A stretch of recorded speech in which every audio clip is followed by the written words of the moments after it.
अयोध्या की विस्मृत राजकुमारी भाग 2। मित्र रोमपाद। दशरथ को देखकर रोमपाद ने उठकर अभिवादन किया। मित्र, मैं तुम्हारा हृदय से आभारी हूँ, दशरथ ने उत्तरीय ठीक करते हुए कहा। रोमपाद ने युद्ध में दशरथ के कवच के रूप में कार्य किया। युद्ध में वीरता और युद्ध कौशल के साथ मानसिक बल होना भी उतना ही आवश्यक है। रोमपाद के आने के साथ रहने से दशरथ का आत्मविश्वास 4 गुना बढ़ गया था। तुम्हारे उपकार का मैं सदैव आभारी रहूंगा। दशरथ के शब्द मुख से नहीं बल्कि हृदय से निकल रहे थे। रोमपाद ने शिविर में दशरथ के लिए बैठने के लिए स्थान बनाया। सारा शिविर औषधि, अस्त्र और शस्त्रों से भरा हुआ था। दोनों मित्र बैठ गए। रोमपाद विनम्रता से बोले, मित्रता में कैसा उपकार, कैसी कृतज्ञता और धन्यवाद। मैं आजीवन तुम्हारा ऋणी रहूंगा मित्र रोमपाद। इसके बदले मुझसे कुछ भी मांग लो।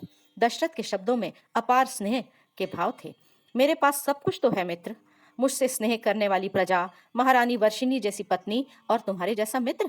यह कहते हुए रोमपाद की आंखों में अपार संतोष झलक रहा था।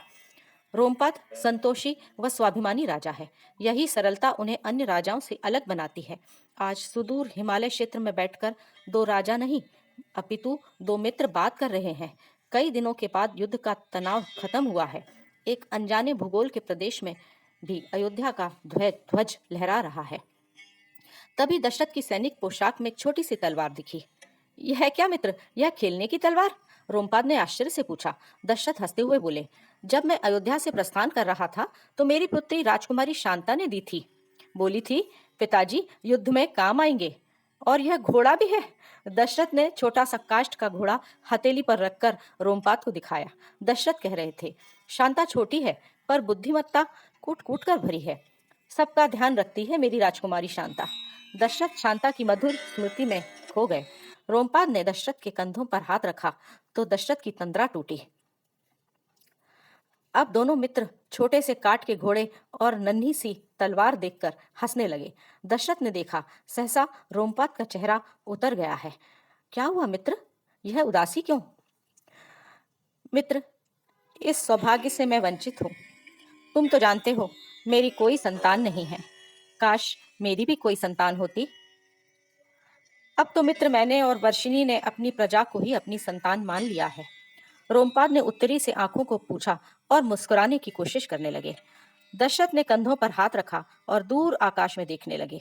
उनका मित्र कितना सरल, कितना संतोषी है। इतनी पीड़ा में भी हमेशा प्रसन्न मुख, हृदय में इतनी वेदना के उपरांत भी सबकी सहायता के लिए तत्पर, बदले में कोई लोभ नहीं, कुछ पाने की अपेक्षा भी नहीं। हे देव, अपने इस मित्र के लिए मैं कुछ कर पाऊं। वातावरण भावुक हो गया था।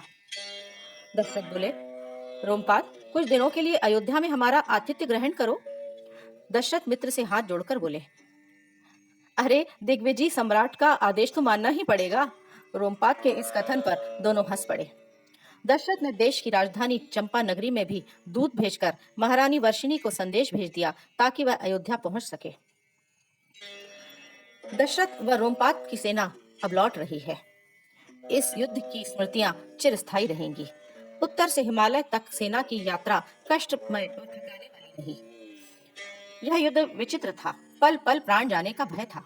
एक तरफ अंधी घाटियां तो कभी भी पहाड़ों से समय समय पर अचानक गिरते पत्थर, ऊपर से हड्डियों को जमा देने वाली शीत, तो नीचे नुकीले पत्थर। यह युद्ध निर्णायक था। सिर्फ इंद्र के लिए ही खतरा नहीं था, आगे मैदानी प्रदेशों पर भी आधिपत्य जमाने की शंभर की महत्वाकांक्षा जागने लगी थी। प्रतिस्पर्धी आगे बढ़ने लगे तो उसे येन केन प्रकारेण पहले ही नष्ट कर देना चाहिए ताकि भविष्य में वह चुनौती बनकर न उभरे। यही राजनीति है, यही युद्ध नीति है। अयोध्या में विजयी दशरथ का अपूर्व स्वागत हुआ। नगर की सीमा पर ही स्त्री पुरुष उनके स्वागत के लिए पहुंच गए थे। अयोध्या के लिए प्रस्थान करने से पहले इंद्र ने दशरथ को अनेक उपहार सौंपे थे। दशरथ प्रजापति और प्रजावत्सल हैं। उनके विजय अभियानों के कारण ही अयोध्या में धन धान्य और अन्न की प्रचुरता है। शंभर के राजकोष से प्राप्त प्रचुर संपत्ति अयोध्या में भी आई है। नन्ही शांता को जैसी ही खबर मिली कि राजा दशरथ वापस आ रहे हैं तो वह अत्यंत प्रसन्न हुई। राजमहल में प्रवेश करते समय शांता दौड़कर दशरथ के पास पहुंच गई। दशरथ ने स्नेह से गोदी में उठा लिया। रानी वर्षिनी भी अंग देश की राजधानी चंपापुरी से अयोध्या पहुंच ही गई थी। इस विजय में उनके पति का भी विशिष्ट योगदान है। इस अनुभूति से वे गौरवान्वित थी। संध्या समय के संगीत कार्यक्रम में और भोजन के बाद अब परिजन ही बैठे हैं। दशरथ युद्ध के संस्मरण रानियों को सुना रहे थे। कैसे कैकई की त्वरित बुद्धि ने दशरथ की जान बचाई। दोनों रानियों ने प्रशंसा और धन्यवाद भरी दृष्टि से कैकई को देखा। पति की प्राण रक्षा के लिए मृत्यु से भिड़ने वाली कैकई का कार्य प्रशंसा से परे है। तभी शांता की तोतली भाषा सबके मन को गुनगुना गई। तात, मेरा घोड़ा कहाँ है? युद्ध में घायल तो नहीं हुआ? अजय योद्धा दशरथ के चेहरे पर वात्सल्य के भाव आ गए। तुम्हारे इस घोड़े पर बैठकर ही मैं और इस तलवार से दुश्मन के छक्के छुड़ा दिए। सभी हंस पड़े। दशरथ की बड़ी बहन भी विदर्भ से अयोध्या आई हुई है। परिवार में उत्सव का माहौल है। शांता अपनी बुआ की बहुत चहेती है। दशरथ ने घोड़ा और तलवार निकालकर शांता के हाथ में दे दी। यह रहा तुम्हारा घोड़ा और यह रही तलवार। युद्ध में तुम्हारे घोड़े और तलवार ने बहुत सहायता की। शांता कौतुक से छोटे से काठ के घोड़े का सर सहलाने लगी और उछलते कूदते दासी के साथ बाहर चली गई। रोमपाद और वर्षिनी दशरथ के इस वात्सल्य स्वरूप को आश्चर्य से देख रहे थे। अयोध्या में मित्र के यहाँ रोमपाद और वर्षिनी के 4-5 दिन आनंद से बीत गए। दशरथ की तीनों रानियां और रोमपाद की पत्नी वर्षिनी सभी प्रसन्न थे। अनेक वर्षों बाद इस भेंट का सुअवसर आया है।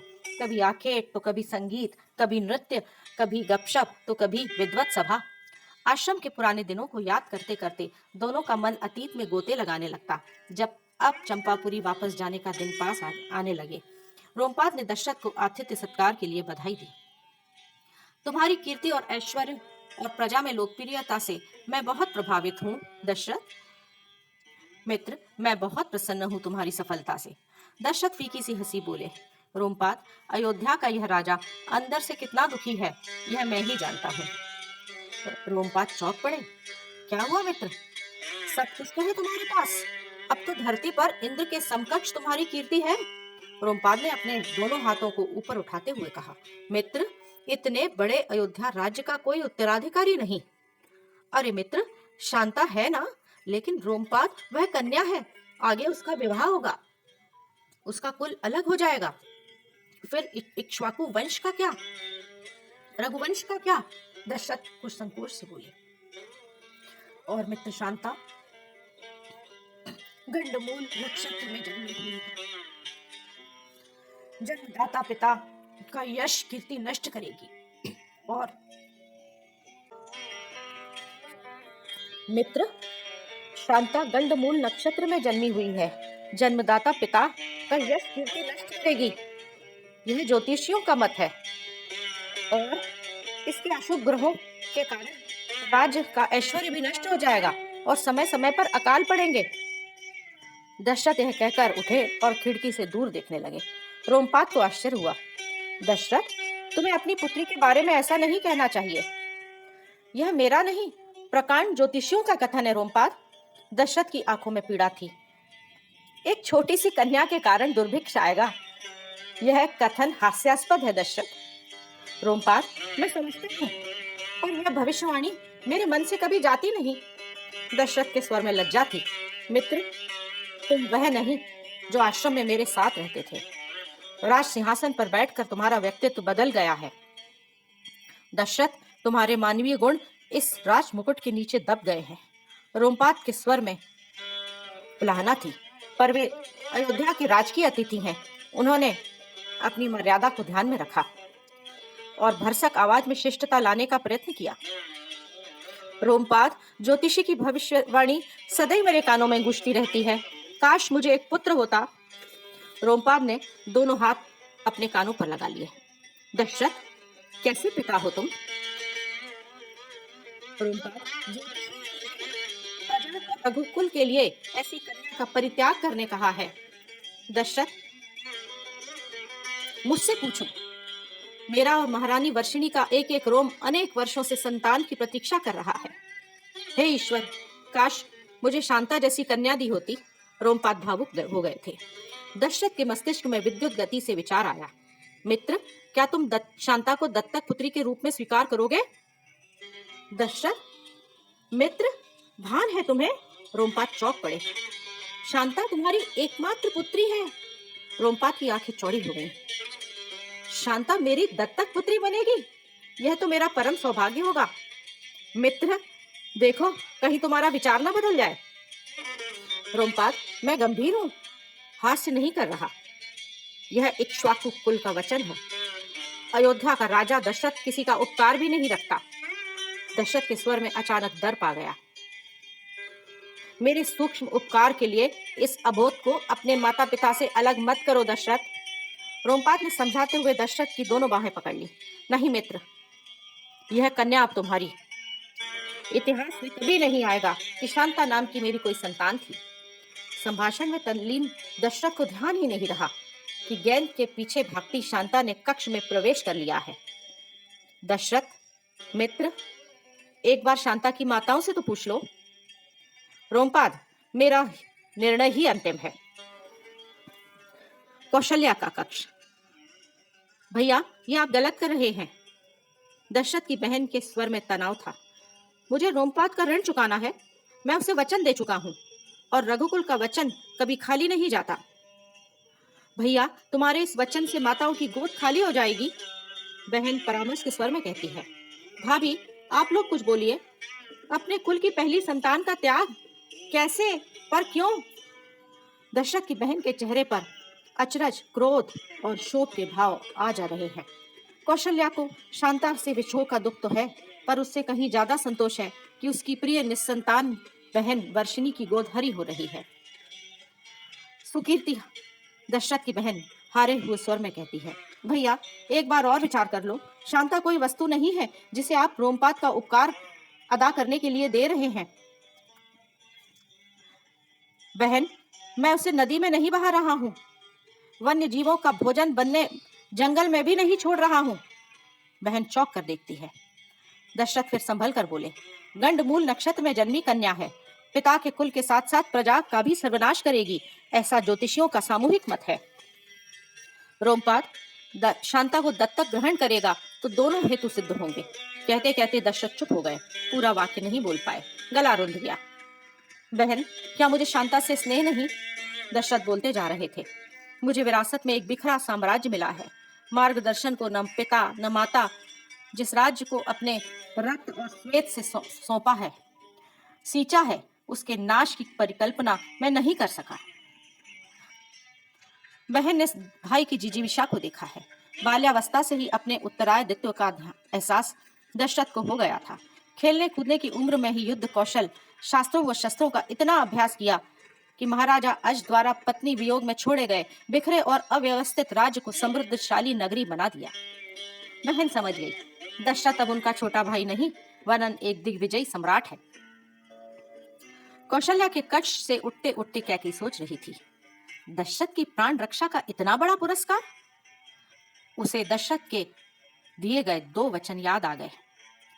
किसी बड़े मनोरथ को सिद्ध करने संभाल कर रखने होंगे। इन 2 वचनों से बड़ा हेतु सिद्ध हो सकता है। भविष्य की पोटली में पता नहीं क्या छुपा है, पर आज कैकेयी को एक बड़े खजाने की चाबी मिल गई है। शांता का दत्तक समारोह। अयोध्या का राज दरबार। मंत्रीगण आश्चर्य में हैं। आखिर इस आकस्मिक बैठक का क्या कारण है? जल्दी जल्दी दशरथ राज दरबार में आए। उनके पीछे कौशल्या व अन्य रानियों ने प्रवेश किया। सभी सम्मान से उठ गए। रोमपाद और वर्षिणी पहले ही अतिथियों के आसन पर थे। अबोध शांता ने भी शांत दासी के साथ दरबार में प्रवेश किया।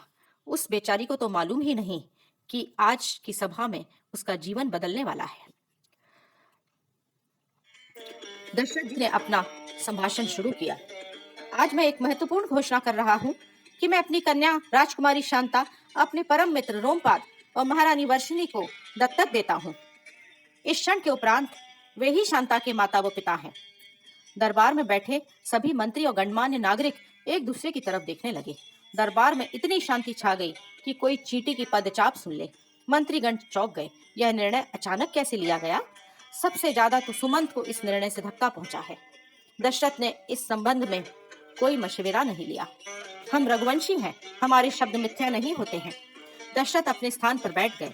उनकी आंखें नम दिख रही थी, पर चेहरा सख्त था। वे पिता और राजा दोनों जो थे। सुमंत ने राजपुरोहित को इशारा किया। उन्होंने दत्तक विधान चालू किया। राजपुरोहित अपने शिष्यों के साथ आशीर्वचन का पाठ करने लगे। कौशल्या व दशरथ आगे आसन पर बैठे।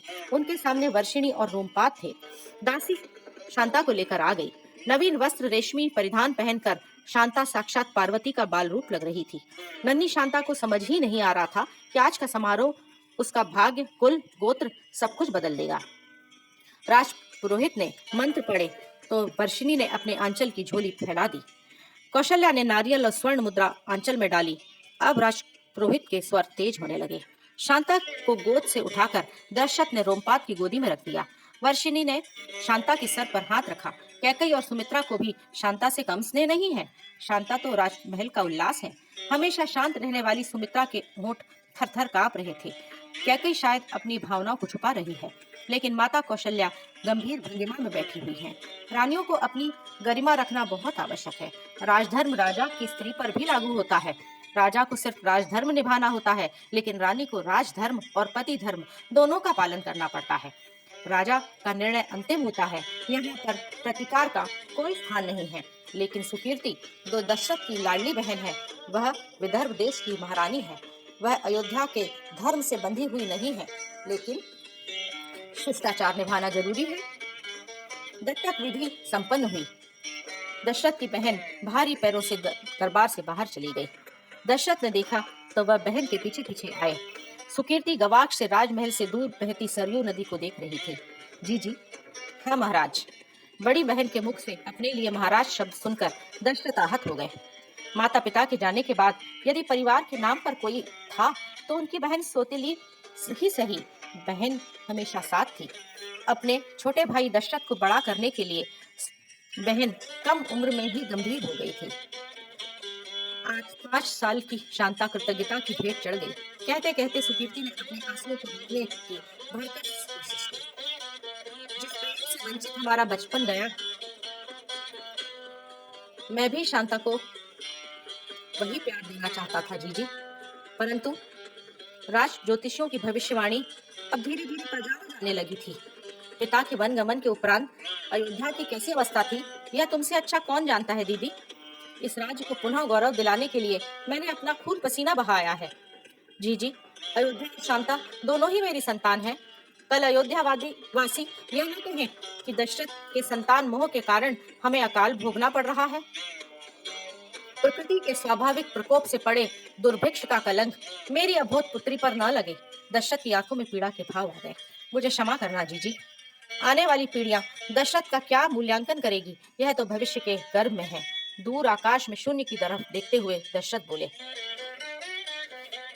हाथी घोड़े ने अनेक उपहार वस्त्र आभूषण सहित शांता अब अयोध्या से प्रस्थान कर रही है। शांता सोच रही है शायद कुछ वनभोज का कार्यक्रम है।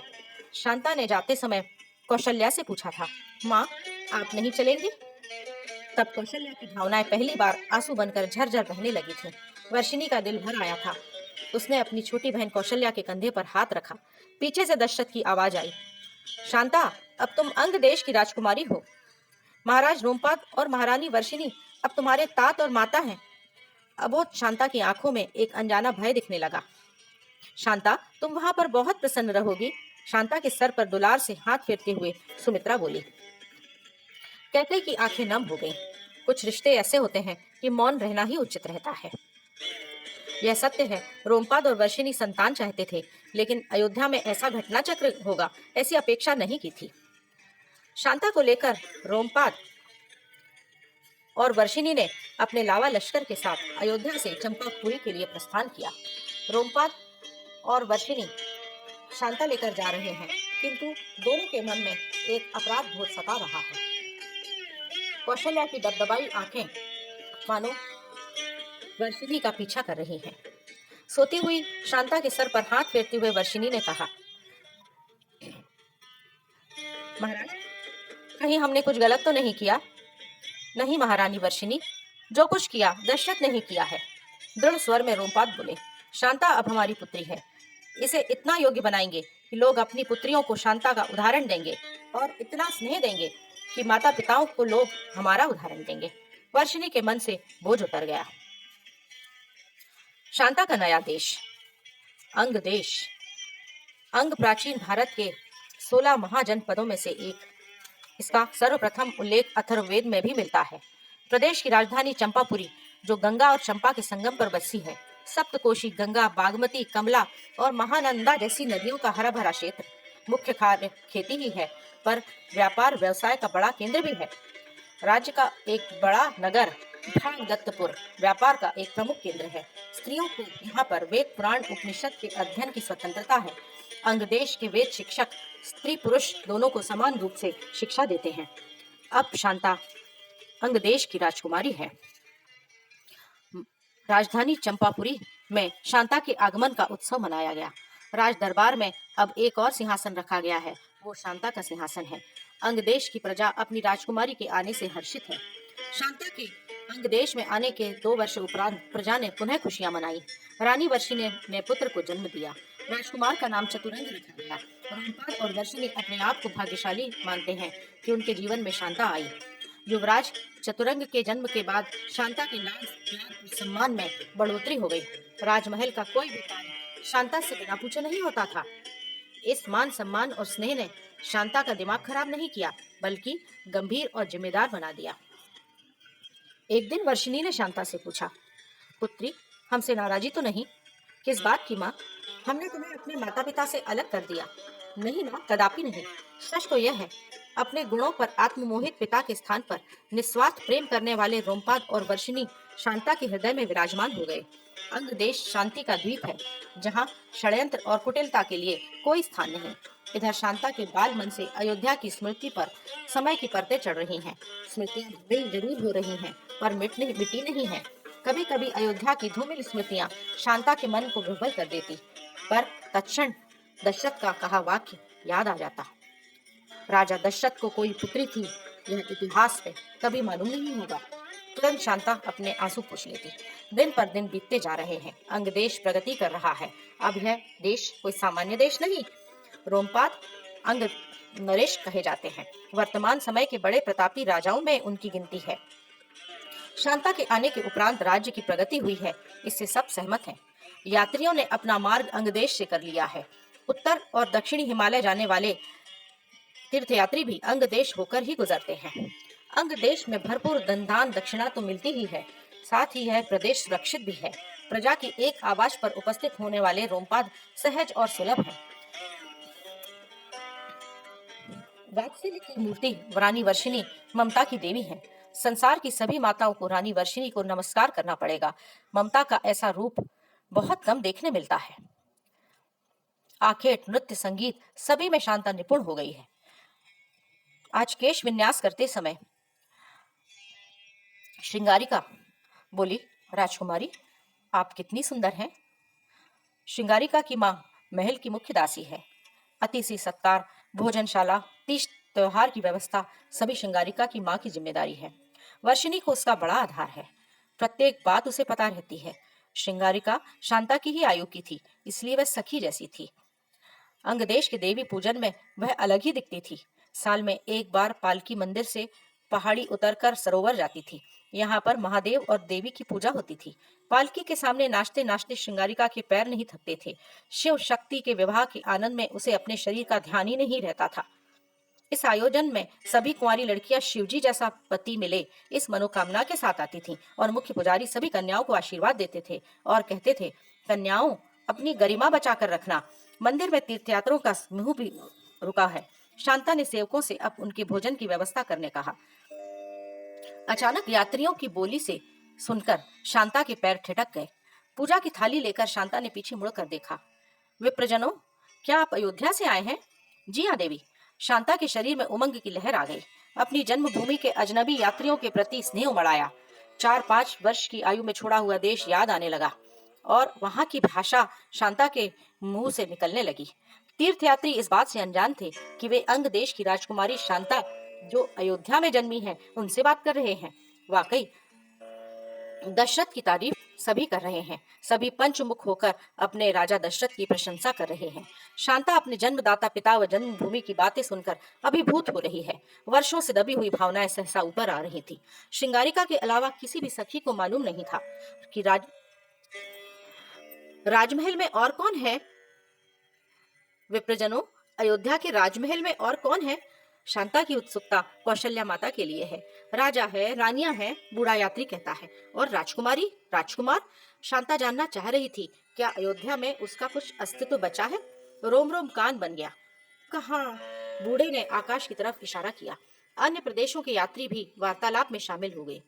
सुना है एक कन्या थी, हमारे राजा ने प्रजा और राज्य की खातिर अपनी प्रिय पुत्री का परित्याग कर दिया। वृद्ध का गला रुंध गया। पर वृद्ध की बातें सुनकर शांता के शरीर में बिजली कौंध गई। अरे, वो कैसे? यात्री ने आश्चर्य से पूछा। वृद्ध के साथी यात्री ने बातों का सूत्र अब अपने हाथों में ले लिया। दरअसल राजकुमारी के शांता के जन्मोत्सव के दिन दशरथ ने महापूजा का आयोजन किया था। काशी व दक्षिण से आए ज्योतिषियों को शांता की कुंडली दिखाई थी। कुंडली देखते हुए इनके चेहरे पर मिश्रित भाव आने लगे थे। अत्यंत रूपवती गुणवती कन्या है। कन्या अपने ज्ञान और सद्गुणों से जानी जाएगी। पर महाराज, ज्योतिषी बोलते बोलते रुक गए थे। आप रुक क्यों गए ज्योतिष शिरोमणि? हमारे राजा दशरथ ने व्यग्र होकर पूछा था।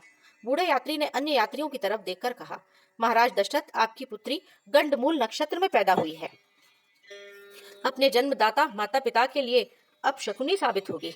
साथ ही परिवार व राज्य का वैभव समाप्त हो जाएगा। विद्वान ज्योतिषियों का एक एक वाक्य दशरथ के कानों में सीने की तरह उतर रहा था। इसका क्या उपाय है? राजा दशरथ ने पूछा था। परित्याग, कन्या का परित्याग। और हमारे राजा दशरथ के कान मानो बहरे हो गए थे। किसी भी परिस्थिति में यह जन्मभूमि व पिता से दूर रहे। राजा के दशरथ के पैरों के तले से जमीन ही खिसक गई थी। किसी भी पिता के लिए यह दारुण समय था। अब वृद्ध यात्री आगे कहने लगा, इसलिए हमारे राजा ने अपनी प्रजा की खातिर अपनी कन्या को अपने मित्र को सौंप दिया। अब शांता के कान बधिर हो चले थे। तीर्थ यात्रियों के अति उत्साह में गोपनीय चीज का रहस्योद्घाटन हो गया। शांता के शरीर से मानो किसी ने खून ही निकाल दिया हो। एक क्षण में भ्रम का स्नेह महल ध्वस्त हो गया। उसे त्याग दिया गया था। जिस माता पिता के दर्शन के लिए उसके नयन बचपन से तरस रहे थे, उन्होंने उसे अपशकुनी समझकर त्याग दिया था। शांता दुखी हो गई। उसने श्रृंगारिका को इशारा किया कि रथ तैयार करे। चंपापुरी में महल में आकर शांता सीधे ही अपने कक्ष से मैं शैया पर निढाल होकर गिर गई। पर वह तो जानती थी कि रोमपाद और वर्षिणी उसके जन्मदाता नहीं है, पर उसे अपशकुनी होने के कारण पिता दशरथ ने त्याग किया है, यह मालूम नहीं था। श्रृंगारिका समझ गई थी कि राजकुमारी ने सुन लिया है जो उसे सुनना नहीं चाहिए था। जल्दी ही महारानी वर्षिणी तक समाचार पहुंच गया। उन्हें आश्चर्य हुआ कि वनभोज व आनंद मनाने गई सखियों की टोली जल्दी क्यों लौटकर आ गई। पुत्री शांता। शांता चुप रही। विदीर्ण मन के साथ शरीर में कुछ करने की ताकत नहीं रही। जीवन का सबसे बड़ा सत्य उसके सामने है। इस सत्य ने उसके अंदर की ऊर्जा को हर लिया है। श्रृंगारिका ने इशारे से वर्षिणी को बाहर बुलाया, सारा वृत्तांत कहकर सुनाया। वर्षिणी भी दुखी हो गई। रोमपाद तक यह समाचार पहुंच गया था। वह भी दौड़ते दौड़ते दरबार से आए। दोनों शांता के पास पहुंचे। वर्षिणी ने लाड़ से बालों में सिर में हाथ फेरा और मोती की माला ठीक करते हुए कहा, श्रृंगारिका, कल शांता की नजर उतरवा देना। माँ, पिताजी। बोलो पुत्री। माँ शांता वर्षिणी का हाथ जोर से पकड़कर बोली, मेरे जन्म के उपरांत राज ज्योतिषियों ने राजा दशरथ से मेरा त्याग करने को कहा था। क्या आपको पता था? शांता ने वर्षिणी की आंखों में देखकर पूछा। वर्षिणी और रोमपाद चौंक पड़े। बोलो ना माँ। शांता अधीर हो रही थी।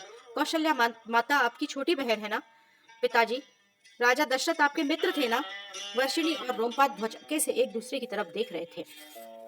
हाँ पुत्री। रोमपाद ने साहस बटोरा। मुझे दशरथ ने सब कुछ बताया था। आंखों से अश्रुधार बह रही थी। रोमपाद बोले, तुम्हारा आगमन हमारे जीवन में खुशियां लाया है। तुम मेरी आत्मा का अंश हो। वर्षिणी ने शांता को गले लगा लिया। मैं तुम्हें और पिताजी को छोड़कर कहीं नहीं जाने वाली। मैं अयोध्या कभी नहीं जाऊंगी। मैं अयोध्या कभी नहीं जाऊंगी।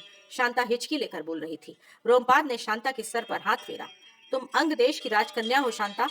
हाँ पिताजी, मैं अपशकुनी हूँ, यह जानते हुए भी आपने मुझे अपनाया। शांता, अंग प्रदेश में तुम साक्षात लक्ष्मी के रूप में आई हो।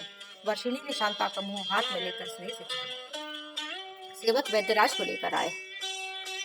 वर्षिणी उदास मुद्रा में वैद्यराज के साथ मंत्रणा कर रही थी। वैद्यराज संकोच से बोले, महादेवी वर्षिणी, आप घबराइए नहीं। अक्सर युवा कन्याएं बढ़ती उम्र में ऐसा व्यवहार करने लगती हैं। श्रृंगारिका ने शांता को शरबत पिलाया और उसके बाद शांता को नींद आ गई। लेकिन नींद में भी वृद्ध तीर्थयात्री के स्वर कानों में गूंज रहे थे। गंडमूल नक्षत्र, गंडमूल नक्षत्र। शांता दशरथ के बारे में सोच रही थी कि कभी कभी अति सद्गुणी व्यक्ति अपने ही व्यक्तित्व की चकाचौंध में रिश्तों, संवेदनाओं और भावनाओं को देख ही नहीं पाता। स्वयं से प्रतिस्पर्धा और चरित्र के बड़े मापदंड स्थापित करने की लालसा उसे भावनाहीन कर देती है। पर इस घटना का एक प्रभाव पड़ा। शांता के हृदय में माता पिता के रूप में प्रथम स्थान पर रोमपाद और वर्षिणी आसीन हो गए। अब वे शांता के लिए सर्वस्व हैं। जिस अपशकुनी कन्या को अंग देश ने अपने सर माथे पर बिठाया, उस देश के लिए शांता प्राण भी दे सकती है। जिस दिन मास और वर्ष सरकते जा रहे हैं, अंग देश एक शक्तिशाली राष्ट्र है। शांता ने राज्य में अनेक सुधार भी किए हैं और उसके परिणाम सामने दिख रहे हैं। इन सब के बीच में अयोध्या की याद शांता को आना स्वाभाविक है। पर क्या अयोध्या ने अपनी राजकुमारी को याद किया? अंग देश के गुप्तचर अखंड आर्यावर्त में घूमते थे, वहां से सूचना लाते थे। उनके आते ही शांता को सदैव प्रतीक्षा रहती थी कि अयोध्या कैसी होगी, माता पिता व छोटी माएँ कैसी होंगी। दूत ने दरबार में हाजिरी दी। दक्षिण, पश्चिम, मध्य जनपद, हिमालय, गोदावरी, दक्षिण राज्यों की वर्तमान स्थिति बताई। हिमालय तल क्षेत्र, गंगा क्षेत्र, काशी, एक के बाद एक राज्यों के हाल सुनाए। और अयोध्या का क्रम आने पर शांता का एक एक रोम कान बन गया था। तीनों ने एक दूसरे की तरफ देखा और सावधान होकर बैठ गए। गुप्तचर बोले, राज परिवार ने जप तप उपवास उपचार सब कुछ कर लिए, पर कोई लाभ नहीं हुआ। राजा दशरथ की कोई संतान नहीं है। अभी भी राजा दशरथ उत्तराधिकारी की प्रतीक्षा कर रहे हैं। राजा दुखी होने के साथ अयोध्या की प्रजा भी दुखी है। दूत यह संदेश देकर निकल गया। उसके बाद सभा भी विसर्जित हो गई।